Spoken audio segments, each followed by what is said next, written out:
Yeah, you're definitely the type to like kill the hooker to get the money back. You know me too well. And you're like strictly business. Um, a little businessman. That's what GTA. The value of money is what it taught me anyway. Platchums! So, the PS5 has been out for a year, and it recently got the hotly anticipated GTA trilogy, which have a combined age of 70 years.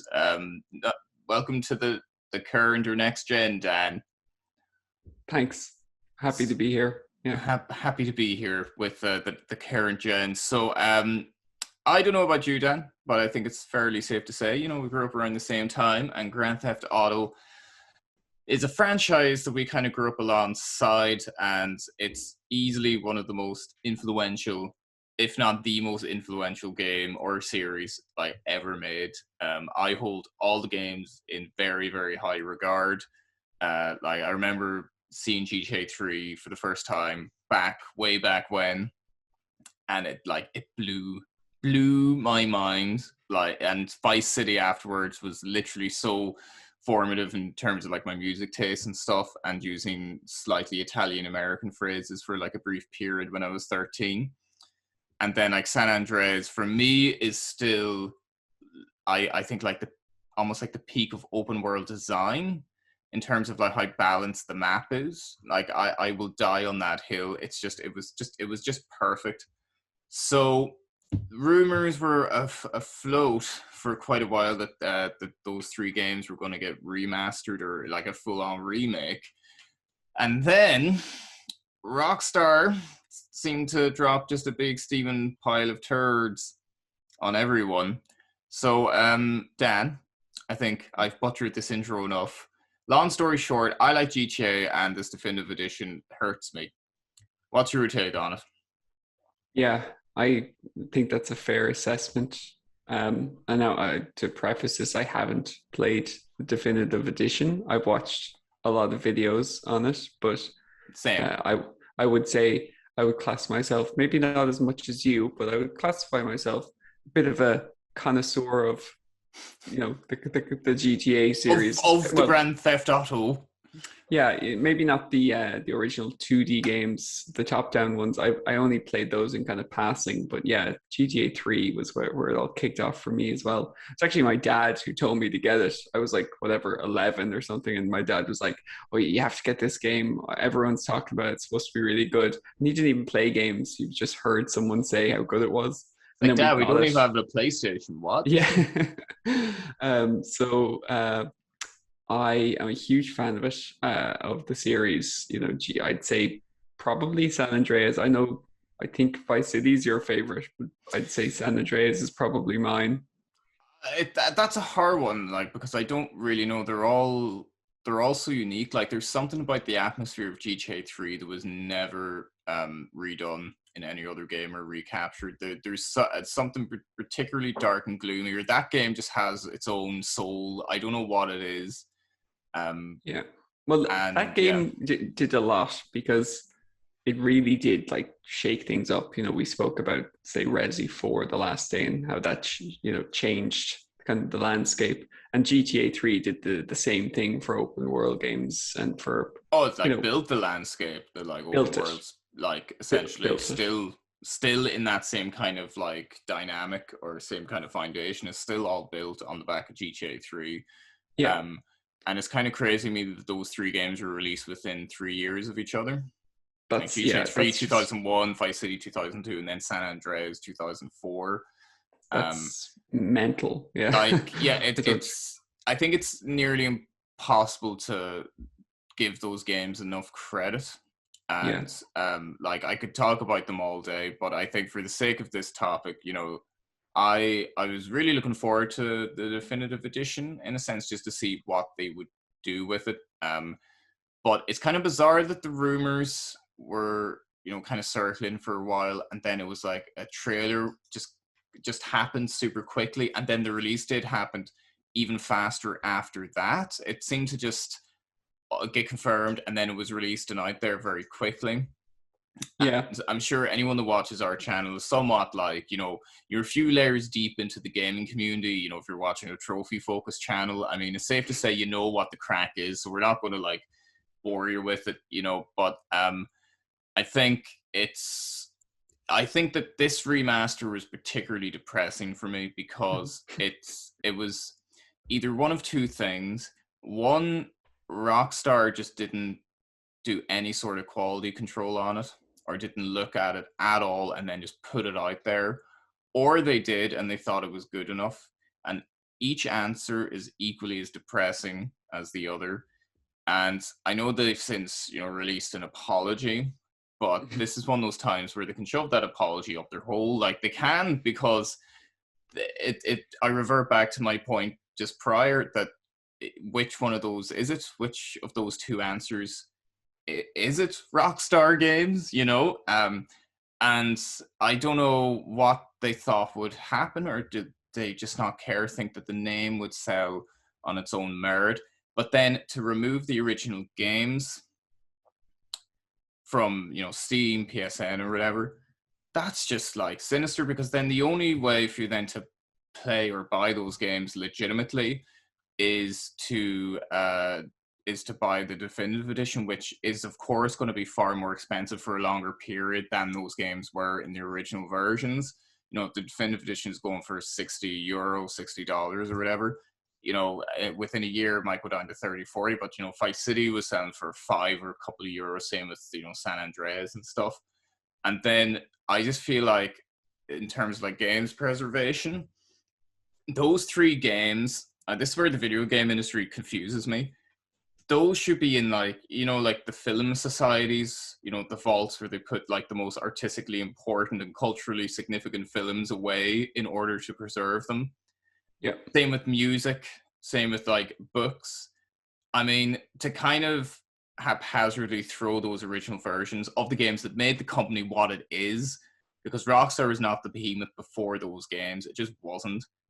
To kind of toss aside their own legacy for like a quick buck, it's uniquely depressing. And I just feel like the final thing to say, just in this initial rant, is piracy and pirates are doing a better job of preserving Rockstar's legacy than Rockstar themselves, and that is just fucking damning. It's just damning, and it's just, yeah. But look, yeah, I don't know. I don't know if you look into it as deeply as that, but I feel like Michael Jordan, I took that personally.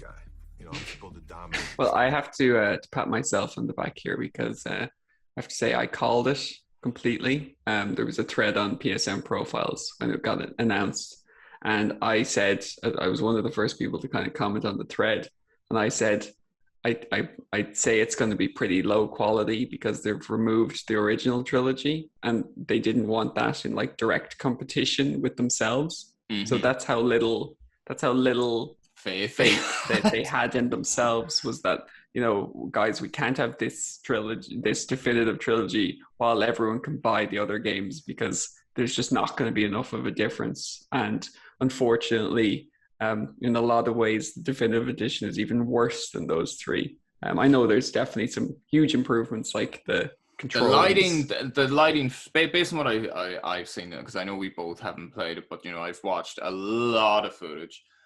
The lighting vastly improved.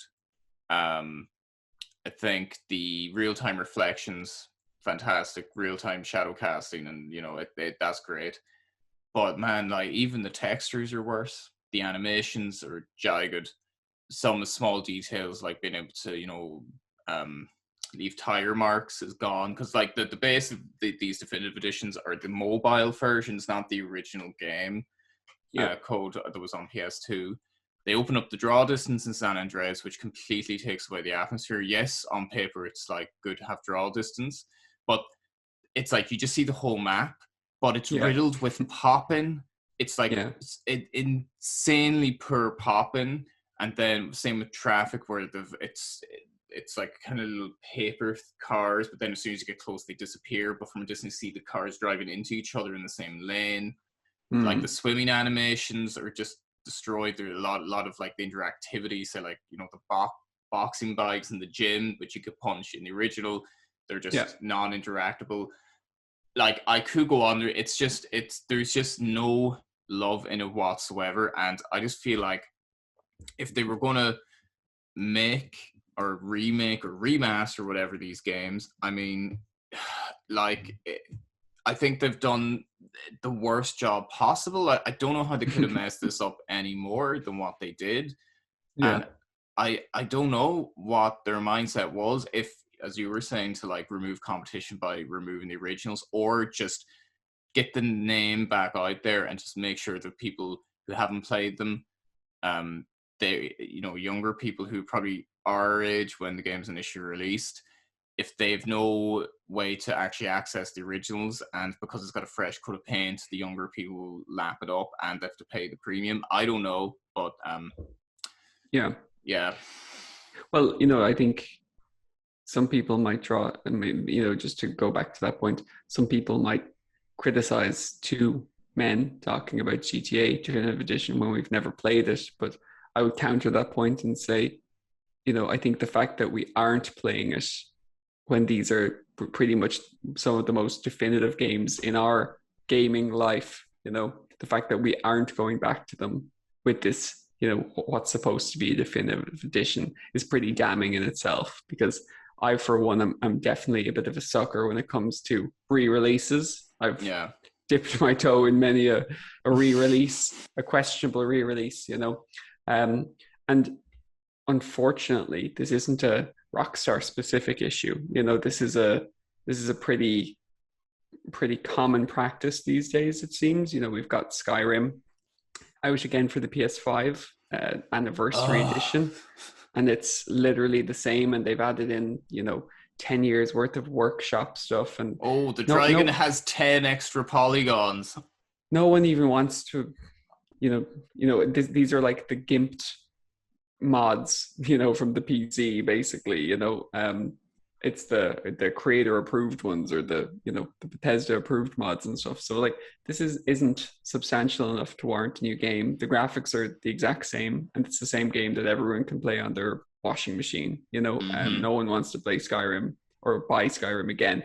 I say that, and it's probably one of the most popular games out at the minute. But that's the issue. Over on the Switch, they've released Nintendo 64 games, and the Nintendo 64 games run worse than any emulator out there. It's absolutely ridiculous. Bizarre. Like, the definitive edition of GTA has a performance mode, and this is a game that looks, I think, artistically, you can objectively make a point that with the lighting and everything like that, because it's on the Unreal Engine, that it's objectively it is better. But I think from an artistic standpoint, it looks far worse. Like, that iconic orange hue that went around, particularly Los Santos, like the way they designed each city to have a different lighting system, like the desert. And it's just gone, completely gone. And all the games look. They changed Tommy Vercetti from like Ray Liotta to like looking like me.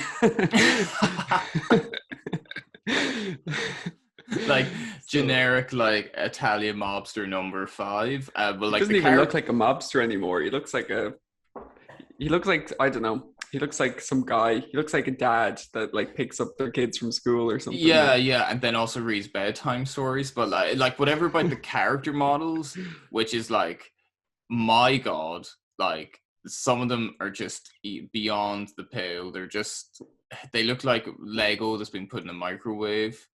And it just shows that, I know that the probably just tossed in an AI upscaler because the game is riddled with typos, and an awful lot of jokes on storefronts are completely lost now because of just the AI like got it wrong when it was reading the textures and stuff. But like, they're calling it the definitive edition. It's missing a lot of tracks, a lot of the like famous music that makes GTA what it is.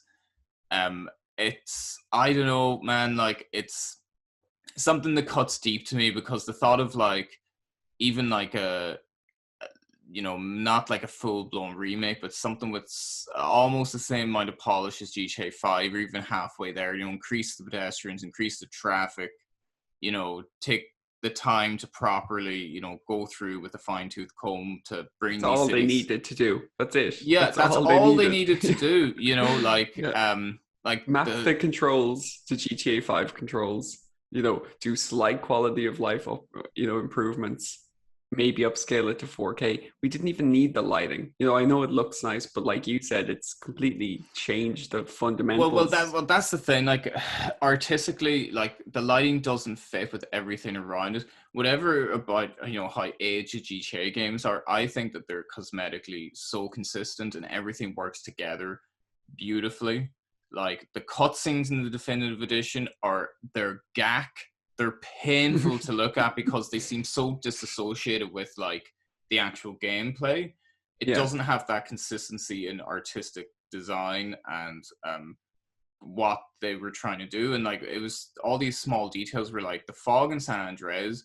You could say that they only did that because of the technical limitations, couldn't get a bigger draw distance, but they took the time to somewhat like manipulate that and go, okay, these are limitations, but they said, how can we make that atmospheric? Much like Silent Hill, the fog was a conscious decision based on technical limitations, but those limitations actually lend itself to like something far more iconic and artistically pleasing. So like in San Andreas, the fog makes the map feel a lot bigger than it is. It keeps it hidden, especially when you're flying, and it helps give the sense of scale to the map. Because I remember I got the Platinum in San Andreas, the PS2 one on PS4, like maybe 2-3 years ago, and like I'm like, this game is still breathtaking. I still felt like it was huge in scope and in scale, and that was again just the fantastic level design. But with those kind of like technical limitations creating like the fog and everything like that, but it worked. It just worked. It was tonally consistent.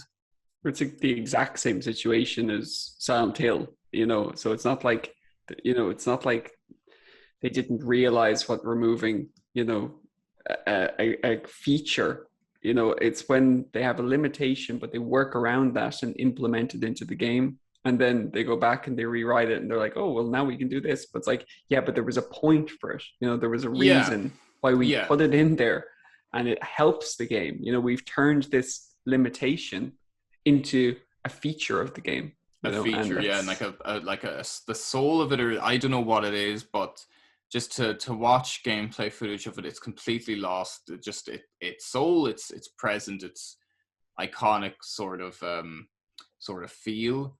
And I think that that's probably the saddest thing about it, that wasn't given any sort of consideration. None whatsoever to keep that sort of vibe to it. Now, I think the only game out of the footage I've seen that somewhat benefited from it was Vice City, but that's probably because it's set in like the sunny, state of Florida, and that sort of extreme modern light, and it works, particularly with the neon along Ocean Drive. Like it that actually complements Vice City. But GTA 3, that dark sort of almost depraved, morose lighting is gone, and it just totally changes the vibe of the game. And similarly to San Andreas, I don't know. I hope they don't touch GTA 4, but they probably will. And even if they do it with the same amount of polish made out of rust and money, I won't be touching it. Because for me, GTA 4 still holds up. I'm able to go back into it. But like a lighting update to GTA 4, I think would probably work better than the PS2 era games, just because, fundamentally that it was the HD generation anyway. So I don't think it would look as jarring as it does in those games, but I don't think it's an old enough game where it needs a remaster, to be honest. Yeah, and if anything, I think it's technically more impressive than GTA 5 in terms of its physics.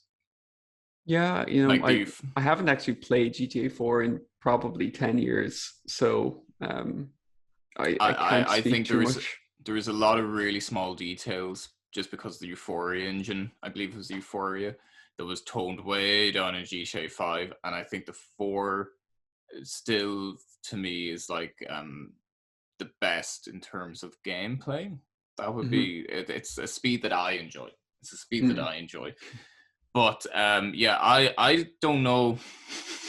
It's a very cautionary tale, really, when you think about it. Like the Rockstar model has changed so drastically. When you think about the fact that they managed to make those industry-defining games within the space of 3 to 4 years, and now we're waiting for, I suppose, for quite a while for any meaningful GTA update. Of course, we had Red Dead 2 in between, which was probably one of my favorite games, maybe top 2 favorite games of the last generation. And I can't fault Rockstar on their quality of the games that they're pumping out.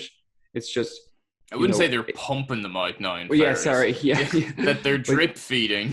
Drip feeding us out, yeah. The rare occurrence that they do give us a game, but I think just the way that GTA Online went, then they tried to do the same with Red Dead Online, and then they released it standalone, and there was a huge focus on kind of monetary stuff. It spells like a worrying forecast. I think so too. I think at some point they're going to go, fuck it, let's put rocket horses in Red Dead Online just to get the moolah, because it's the rocket cars and the mad weapons and stuff that make sweet money. But I just think 2021 was sort of the year that the darlings of the gaming industry completely capitulated and decided to blow their own house up. CD Projekt Red and Rockstar Games, the two ones that are like, no, they only make quality, they're all about the fans. And they spent this year essentially shitting on everyone and then begging for forgiveness while also asking for toilet paper from us. It's just, I like, if all it's a beautiful metaphor. Wow. I don't, but it's like, to see it coming from Rockstar, GTA 5 was literally the most profitable entertainment piece of media in history.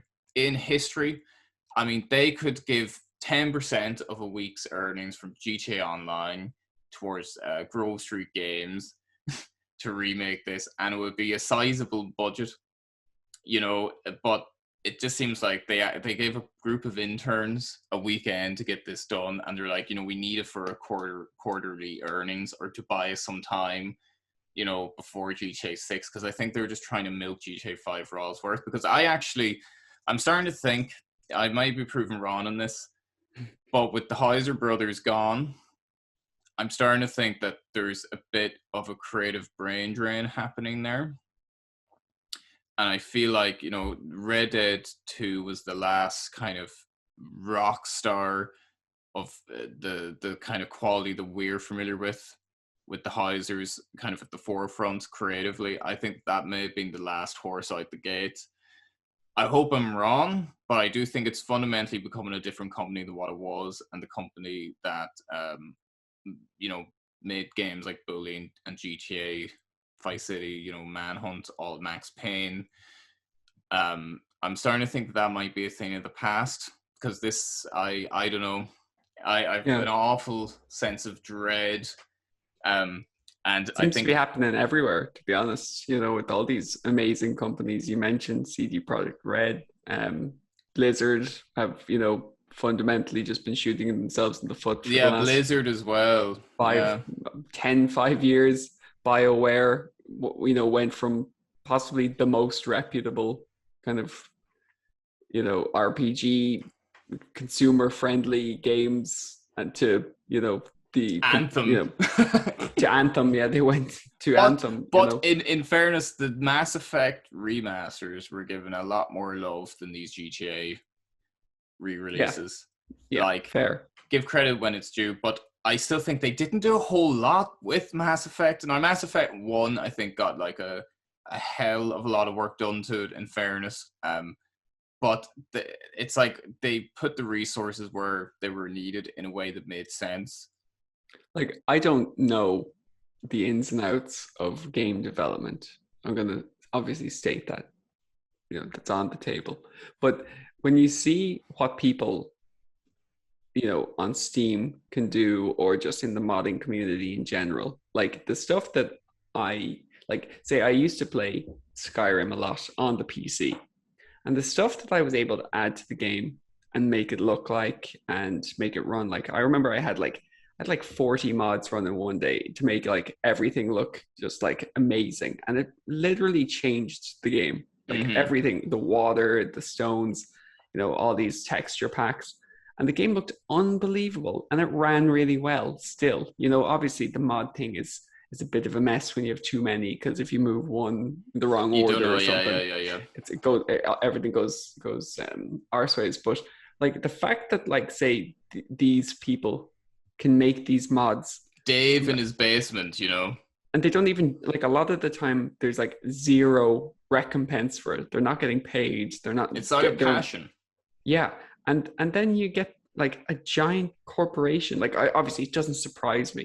That's how corporations work, But it's sad that they can't do it. Like you say about the Mass Effect thing. Like the Mass Effect thing, the Mass Effect trilogy got some kind of quality of life upgrades, but like not to warrant some games that are less than 10 years old being re-released. Not in my opinion, anyway. Like, Yeah, I don't like know. they put some resources where they were needed, and predominantly in Mass Effect 1, which made sense. Like they just didn't make a balls of it.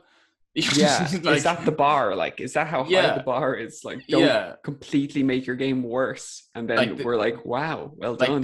they didn't remove the originals, and they didn't put like the three games through some kind of blender and Well, then they like removed toss. some things, but they removed some scenes that some people were very obsessed about. Oh god, but like I don't know. But then like the rain effect. I was just talking about the modders, like the rain effect on these definitive editions. There's like infamous already, and like the Yeah, footage I watch, I'm like, how in the name of God was this released? It looks like 1,000 demons are crying from the sky or something, or like a milk truck is constantly exploding over the screen, and it's clearly just like an overlay.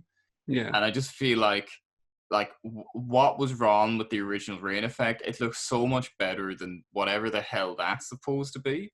yeah. And then a modder within, I think, 12 hours of the release had like released a mod.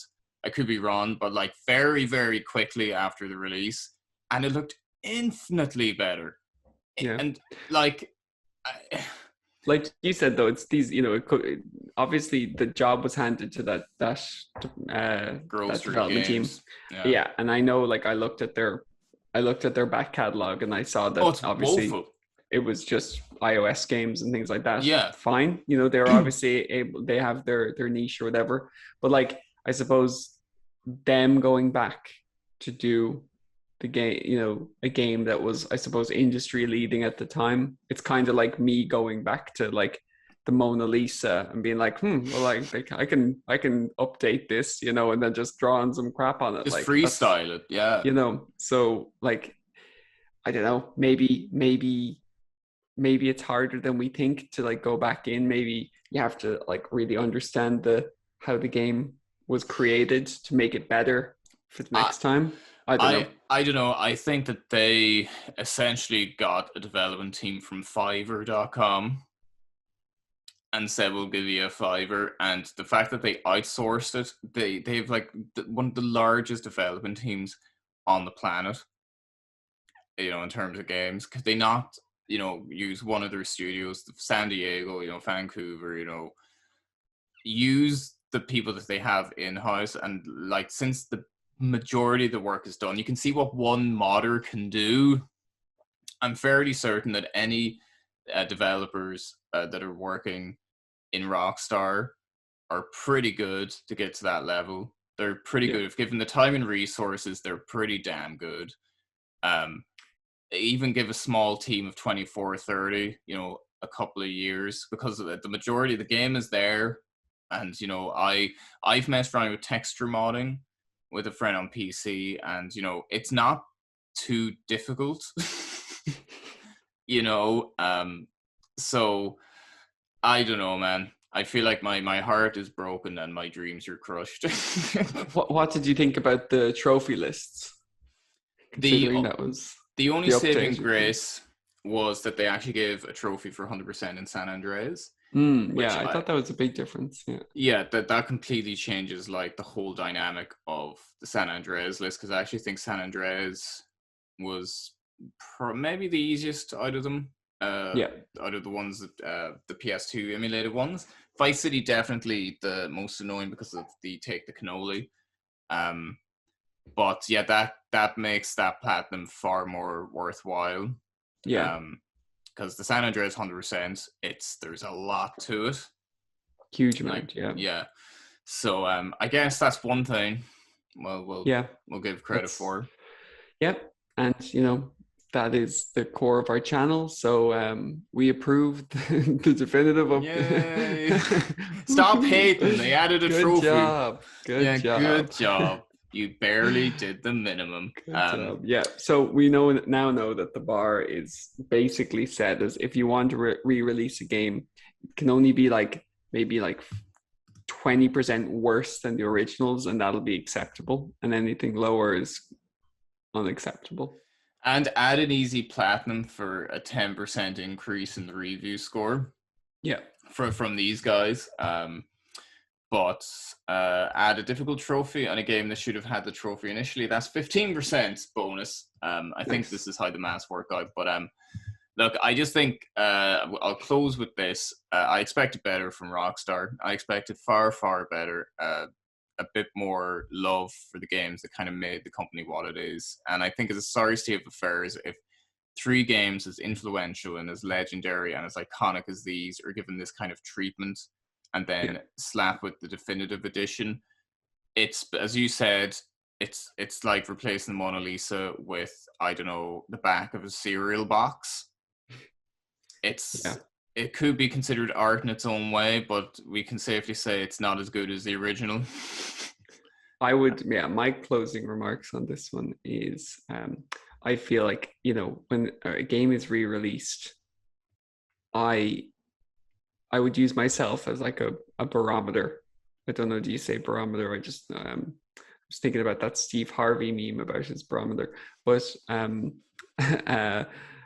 like if I'm not interested in playing it because there hasn't been like enough of a substantive addition to the game, well then like that is a failure of a re-release, or a remaster. If it doesn't tickle Dan's pickle, like you've failed. Yeah, exactly. And I also feel quite, I feel quite bad that anyone who never played these games before, if this is their first experience of them, it's such a poor showing. And it's like, again, it's like when we talked about Resi 4, we have to bring up Resi 4 at least 4 times per video.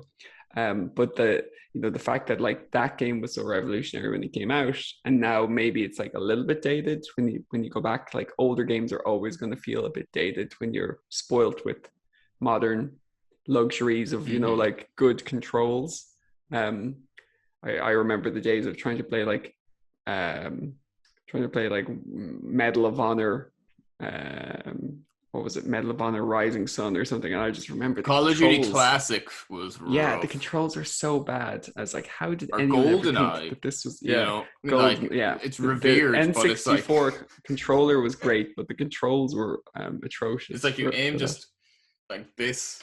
It's like in a line, Yeah, but like it obviously, like new games have the luxury of that refinement over the course of a long time. But when you go back to a game like that, like all they really needed to do was fix the controls, and like they still had the great missions, they still had mission variety, they still had great vehicles, great characters, voice acting. Yeah, like they have everything they need. There was such an easy win, and they just fumbled it.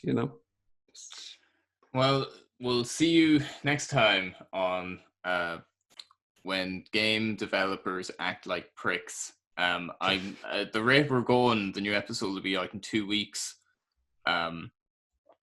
Well, that's a sad end. Yeah. Does the future look bright? Who knows? I don't know. Maybe when GTA 6 comes out in 2045. Yeah, with Elder Scrolls, whatever they're calling it. It'll still be Skyrim. Yeah. I trust Rockstar to release GTA 6 before Bethesda release Elder Scrolls 6. Probably to the next generation of Xbox exclusive console, you know. Who'll get it first? I can imagine Rockstar going, "Oh, we'll wait for GTA 6 until the PS6 because both have the number 6." Oh no, don't say that. Yeah. Oh. And then I don't know. I'm starting to think like if it doesn't happen soon, I can't imagine being touching 40 caring about a new GTA game. Wow, that's a sad sight. Like that's kind of the thing where it's when GTA 3 came out, it was still early 20s, so it's like, yeah, but I can't. I think that the window of me personally, as an individual, caring about a new Grand Theft Auto game, I think you've misrepresented your age there, because I think you said GTA 3 came out when you were 20. Oh no, GTA 5. Yeah. Yeah. Because and you're not close to 40 either. So Can you imagine? I'm 65. I'm retiring soon. It's the hate that keeps the hair dark. This is what we do for our retirement. We just make really bad YouTube discussion videos. Well, yeah. Well, like my plan for retirement is to, I think that'll be when I do my best trophy hunting in retirement, when I'm pretty much glued to my chair and I can't move. Yeah. And the fact that this is what's happening to the industry is like, there goes my retirement plan. Because if the industry turns to shit before I get a chance to sit in my armchair and play games all day and get trophies, I'm going to be very, very upset. Yeah, I know. I can only envision some kind of dystopia by the time we're that age, And we'll still be playing Skyrim. Yeah, re-release the legendary Ultimate Edition. The legendary Ultimate Super Duper Quadruple Edition, and now with like new, I don't know, the disc works both sides or something. Actually, that would be extremely helpful for the PlayStation 5, because I always put in the disc upside down in the PlayStation 5. Always. And then it makes like a weird noise and I'm like, oops, I better swap it. But every time, like I literally, if you ask me now, go up and put in the disc the right way, I would have a 50-50 chance of putting it in the right way, because there's two sides. I don't even know, because I haven't seen one in person. I still think the PS5 is a joke that it doesn't exist. Well, that's a topic for another video. But yes, it is. Yes, I don't think you're missing a huge amount. Shall I say? Yeah. Not at this point, at least. So, what do you think of the GTA Definitive Edition? Are you going to try to plat it? Are you going to play it? Do you care? Have you played the games before, or is this all just nonsense? Let us know in the comments below. And Dan, a sad kind of existential high five today, because I'm not feeling it. Watching my favorite games just my hand went into the abyss. Mine is slowly pressing up against the cabinet this here. Look at this. Platchums!